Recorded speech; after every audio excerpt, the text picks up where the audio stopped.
Afternoon, folks. Welcome to another Hobby Nightmares. I'm assuming you've been watching the previous video, which was a little bit depressing compared to what I normally do. But don't worry, I have two very, or I've been told are very funny stories to read out to you today for some Hobby Nightmares. First of all, if you like what I do, then please subscribe to the channel, like the video, help me out doing that fun stuff. We have just passed 8,000 subs, so thank you so much to you guys who listen to my pleas for more subs to get us to that point. That is amazing. Thank you for listening to my inane begging to get more subs. Thank you very much. If you also want some models, head over to Composite Games. They're a really good bunch of people, and every single time you support them with your purchases, you support me too. Use the promo code Northern Exile down below to get yourself an extra 5% off at checkout. You already get 20% off at checkout normally from Composite Games, so you could end up with 25% off at checkout, which I think is pretty bloody cool. Anyway, let's get on and do some Hobby Nightmares, shall we? Because I like to keep these nice and short these days. So, first of all, we have Duke Leto, who is back. Hello, Duke. Thank you very much for coming back and saying hello to me, my man.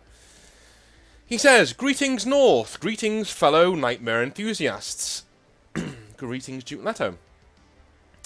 I have a recent story regarding my 9-year-old daughter, who decided to start a simplified Dungeons & Dragons campaign with a few boys and girls from school. Okay, that's cool.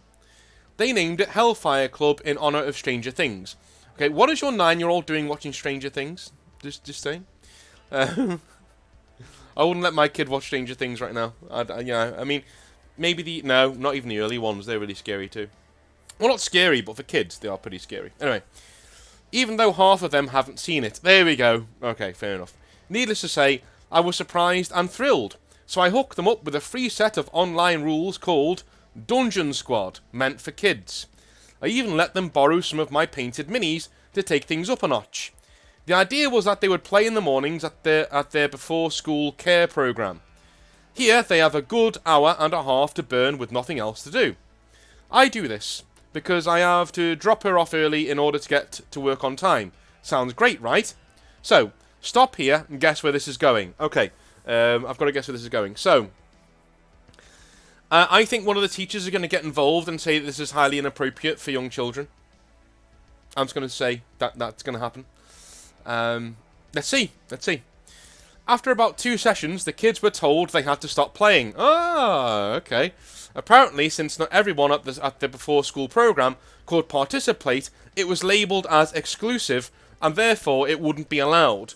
Keeping in mind, there are kids as young as 6 years old in the same room. Oh my god. Really? This one of those participation trophy type things. Nonsense. Rolling my eyes later that evening, I told her to work the system and find a way to make the club more open to everybody. She and her friends decided that they would allow anyone to play, broken up into several groups, as long as the person wanting to join could create a character with a background written on a sheet of paper. I like this kid. Well, this kid's got a bright future in the role-playing scene, I fear. I think if we've got a budding DM and we don't have enough of them these days, by the way. I think we have a budding dungeon master on our hands, which would be quite nice. Well, needless to say, this was still too much for the woke police. No good, too difficult. Shut her down. If it's not 100% inclusive and zero barriers to effort, then it's forbidden. Okay, kids, just sit here instead with your thumb up your ass and a colouring book. Yeah, okay. I can't tell you how pissed I was and tried to debate the administrator, but she held her ground. How could you not want to foster something like this? I think. Okay, maybe they should change the name to something other than Hellfire Club, but fuck me. How is it we encourage discussion on sexual orientation and gender transitioning in schools, but we aren't allowed a little fantasy role-playing? Western society coddles its children way too much. Oh well, cheers and keep up the good work. Yeah, cheers, man. I agree with everything you said. Absolutely everything you said. Absolute nonsense. There is, we are developing a generation of, I'm going to tell you right now, as a teacher who has taught in secondary schools for a couple of years, the generations we are bringing up are a nightmare. If you think it's bad now, if you think the world is bad now, just wait for 10, 15 years when these people start coming into the workplace and start having positions of authority over people, we are fucked. We are fucked. People say, oh, well, people always say this about the next generation.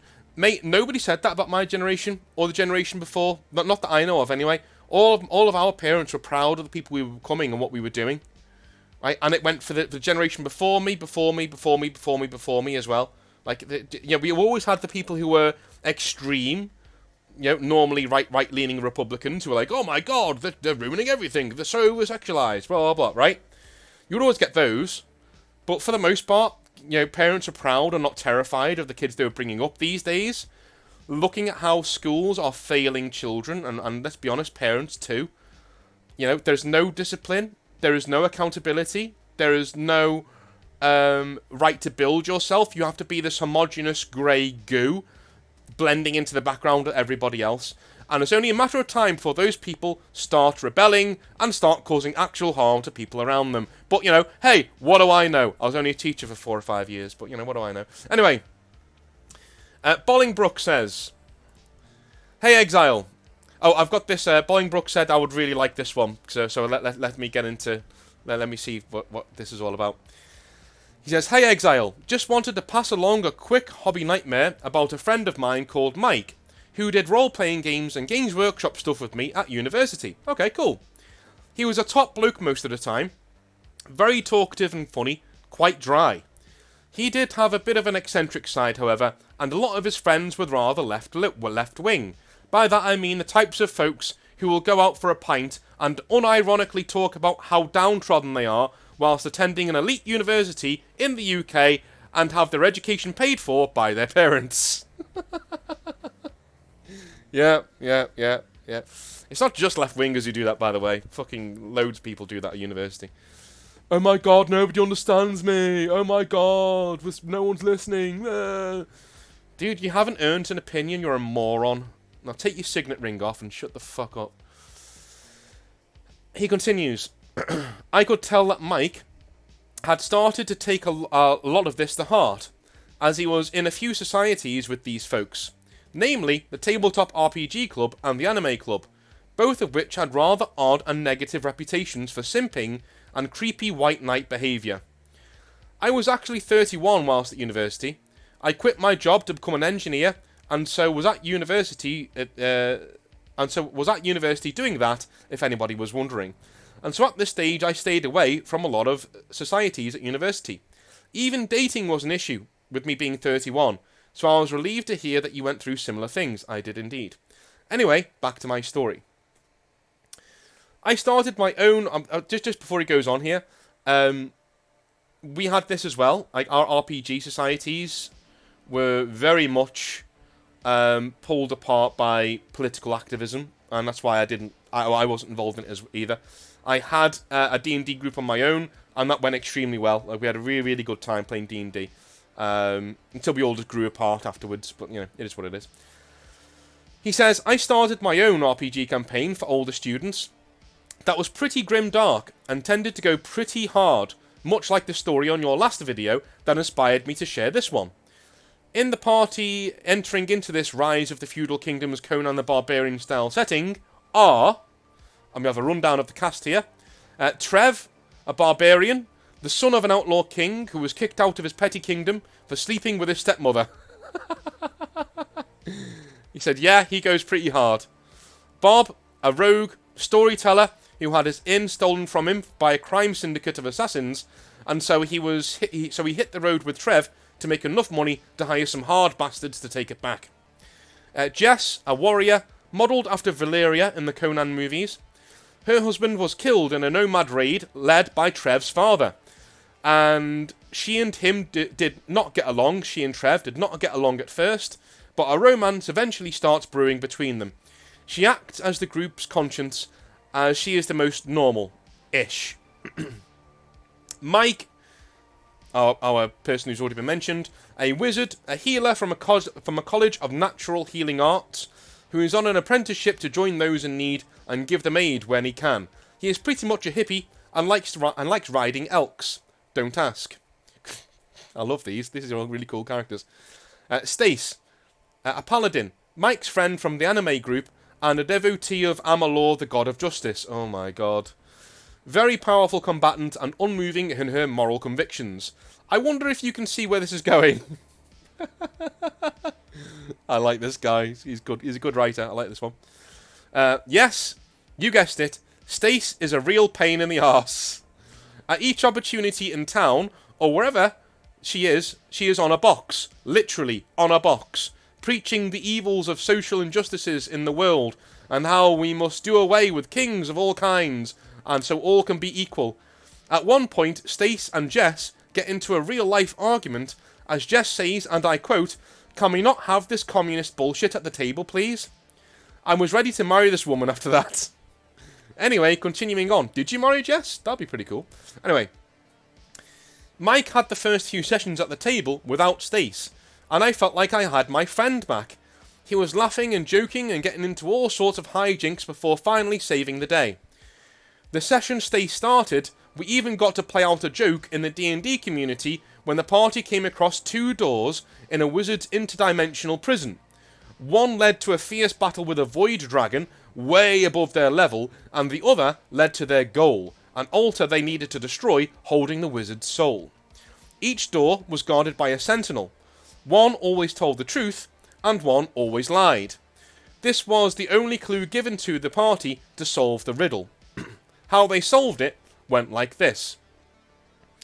Paladin, Stace. Ah, I see. One of you tells the truth always, yes? Doorman 1. Yes. Doorman 2. Indeed. Paladin. Alright. Guys, we need to be careful here and have a think. Does anyone know of any questions we can ask to get past?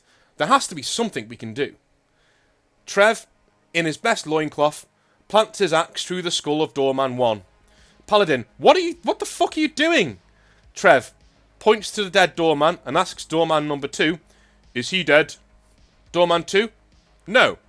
Trev, this one lies. It was fair to say that Stace was not getting the group dynamic, but that is fine. I've often had oddball players who become the comic relief by their sheer normalness and stoicness. Stace, however, constantly acted as if we were playing the game wrong when things went a bit dark or we had to leave 5 people to die in room A so 10 people could live in room B. She would not accept any negative outcomes at all for the party and argued every single point. What's worse, I could see Mike escaping into his shell more and more, meekly agreeing to whatever Stace said, parroting her social justice bullshit, even giving her a musical backdrop to her sermons in towns with his prized loot. Oh dear. Oh dear. Let me take a sip of my coffee. I'm really sorry, Mike. Like, Jesus Christ. I mean, he's probably not even listening to this, but I'm sorry your hobby was being ruined. One day, the party do come across the Void Dragon once again towards the end of the campaign, as it has escaped from the interdimensional prison. It is so powerful that I roll on a table for all the party to see to have a look at who the dragon is focusing on in the final battle.